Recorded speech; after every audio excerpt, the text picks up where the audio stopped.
Olá, meninos! Aula de História. Vamos falar sobre Era Vargas. Nosso conteúdo agora. Saímos de História Geral, viemos para a História do Brasil. Era Vargas, vamos precisar voltar um pouquinho para a gente entender todo esse processo. A princípio, eu quero dizer para vocês que acho que todo mundo vai fazer o Enem.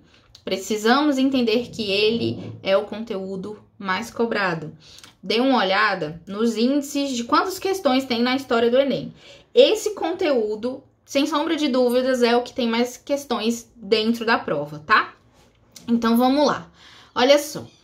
Era Vargas são 15 anos da nossa história. Então, a gente tem alguns conceitos e alguns detalhes que vamos ter que lembrar. Vou contar essa história para vocês com toda a calma do mundo, para que vocês possam entender detalhe por detalhe. Ok. Nosso primeiro conteúdo, lá no começo do ano, a gente falou sobre República Velha. Vocês se lembram? Então, aquela república oligárquica, lembram que significa oligarquia? Poder nas mãos de poucas pessoas, tá? Então, a gente vai ter isso dentro da Era Vargas. Deixa eu pegar minha colinha aqui. Olha só. Esse processo de Era Vargas vai começar com a Revolução de 1930, que esse nome foi intitulado por quem? Pelo Getúlio Vargas. Getúlio Vargas deu esse nome para esse processo histórico. Revolução de 1930. Lembrem-se, finalzinho da República Oligárquica. A gente tinha, disputando o poder, os mineiros e os paulistas, ok? Getúlio Vargas do lado dos mineiros, Júlio Prestes do lado dos paulistas. Quem vai vencer a eleição? Os paulistas, Júlio Prestes. Só que, com as suas artimanhas, Vargas vai conseguir dar um golpe de Estado nos paulistas e vai assumir o poder. Revolução de 1930. É isso que a gente precisa se lembrar. 15 anos do nosso processo político, do ano de 1930 até o ano de 1945, é um processo heterogêneo. O que eu quero dizer com isso? Ele vai se modificando conforme o tempo vai passando, tá? Tanto é que a gente vai ter 3 momentos dentro da Era Vargas. Primeiro momento, governo provisório. Segundo momento, o governo constitucional. E o terceiro momento vai ser a ditadura do Estado Novo, que é uma ditadura civil, tá? Não existem só ditaduras militares. Ok. Vamos então partir para o primeiro momento. Governo provisório, que vai ali do ano de 1930 até o ano de 1934. Lembrando, Vargas não foi eleito. Aconteceu um golpe de Estado derrubando os paulistas e ele assume o poder. Até nesse momento, a gente não sabe exatamente quem é Getúlio Vargas. E aí existe aquela ideia, governo provisório, não importa muito. Importa muito. Por quê? É nesse momento que Vargas vai vir mostrando o seu caráter. Ele vai começar a mostrar a que veio e de que forma vai governar o Brasil, tá? Então, toda aquela ideia que a gente tem de Getúlio ser chamado de pai dos pobres, de pai dos trabalhadores, vai começar a surgir nesse momento, que ele vai começar a mostrar a sua face, tá? Então, olha só. A gente vai ver a Era Vargas como um grande processo de transformação. A história é isso, um grande processo de mudanças. E dentro da Era Vargas, eu ia falar área Vargas. Dentro da Era Vargas, a gente vai ter rupturas grandes, a gente vai ter rupturas bruscas, modificações extremamente bruscas acontecendo.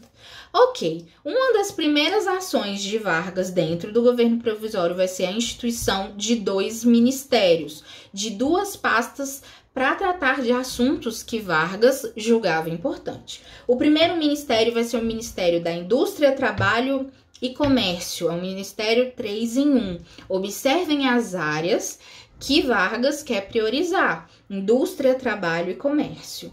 A gente lá na frente vai ter a CLT surgindo. Percebam que aqui esse processo vai começar a acontecer, porque primeiro a gente precisa de um ministério, depois uma lei específica. Olha só, Ministério da Educação e da Saúde Pública, um ministério 2 em 1. Até então, o Brasil não possuía uma pasta direcionada para isso. Hoje a gente observa e fala, nossa, como? Não tinha, né? São áreas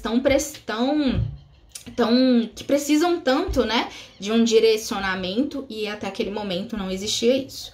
Uma coisa que eu gostaria que vocês entendessem, nós estamos falando de política, e isso Vargas não vai fazer porque ele é bonzinho, porque ele realmente é o pai dos pobres e o pai dos trabalhadores. A gente está falando de política. Não tratem o lado bom e o lado ruim. Prestem atenção. Existe uma demanda para isso. A sociedade já está correndo atrás disso. Existe uma pressão popular para que isso aconteça. Então, devido a isso, Vargas tá lá, precisa mostrar seu caráter, tá com uma faca e o queijo na mão. O que ele vai fazer? Ele vai dar ao povo que ele quer. Então, ele começa a mostrar seu caráter, sua forma de governar a partir desse momento, tá?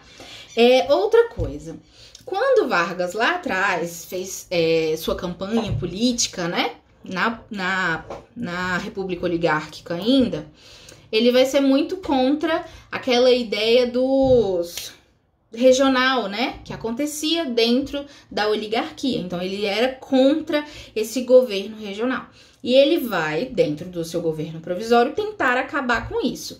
Ele vai nomear o que a gente chama de interventores, que são coronéis do exército mesmo agora, tá? Não aqueles coronéis que a gente falou anteriormente.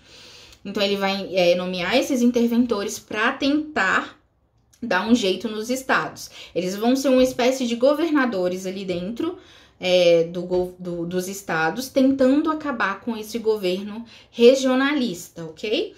E aí, a gente precisa entender que o Vargas não vai ter só colegas, amigos, gente ajudando ele a que o governo acontecesse. E em 1932, a gente vai ter uma revolução, um processo revolucionário acontecendo, que é a Revolução de 1932, que tem um caráter constitucionalista. Lembram-se dos paulistas? Os paulistas não estão satisfeitos com o golpe de Estado que eles levaram. Então, o que eles querem? Que uma Constituição seja feita o mais rápido possível para que haja um novo processo eleitoral, já que esse governo provisório está só se estendendo e ninguém faz nada. Eles querem que um novo processo eleitoral aconteça, justamente para eles poderem disputar esse processo eleitoral e retornar ao poder e tirar o Vargas, tá? Então, a gente precisa anotar tudo isso. Os paulistas, os bandeirantes paulistas, tinham muito essa ideia de regionalização. Vou mostrar para vocês alguns panfletos, né, que circulavam nessa época dentro dessa revolução constitucionalista, tá? Então, dentro dessa revolução, a gente vai ter o que a gente chama de movimento MMDC. Vou tentar lembrar o nome dos meninos. Martins, Drauzio, Camargo... E o quarto eu não lembro. Miragaia. Tá. O que era esse movimento MMDC? Era um movimento, esse nome foi dado, né? Em homenagem a 4 garotos que morreram ali, universitários, né? Que morreram num confronto com a polícia varguista, né? Com a polícia de Vargas. Então, levou esse nome por conta disso. E eles tentavam puxar pessoas pro lado dos paulistas, ok? Os paulistas vão conseguir se organizar, vão pegar em armas e vão partir para o confronto, vão partir para uma guerra. É como se estivesse acontecendo dentro do Brasil uma guerra civil. Por quê? Porque os paulistas vão estar de um lado e os mineiros vão estar do outro. Ao lado de quem? De Vargas. Ok, o que vai resultar tudo isso? Toda essa guerra acontecendo dentro do Brasil. Os paulistas vão ter uma baixa muito grande, ou seja, em número de soldados, de pessoas que estão lá no combate, vai estar em maior número, né? Os mortos vão ser numerados maior. E aí, mas, em contrapartida, eles vão conseguir que a Assembleia Constituinte aconteça, tá? Que seja decretada uma Assembleia Constituinte para se ter a Constituição, a nova Constituição. E os mineiros vão ganhar, porque não vão ter tantas baixas assim, porém vão perder porque vai acontecer a Assembleia Constituinte. Então não dá para dizer quem saiu vencedor, quem saiu perdedor, não dá para definir. Enfim, vamos então ter a abertura da Assembleia Constituinte no ano de 1932. A Constituição só vai ficar pronta no ano de 1934. E a gente vai ver isso só na próxima aula, tá? Meninos, por enquanto é isso. Eu espero que vocês tenham entendido. Qualquer dúvida é só me procurar. Tchauzinho.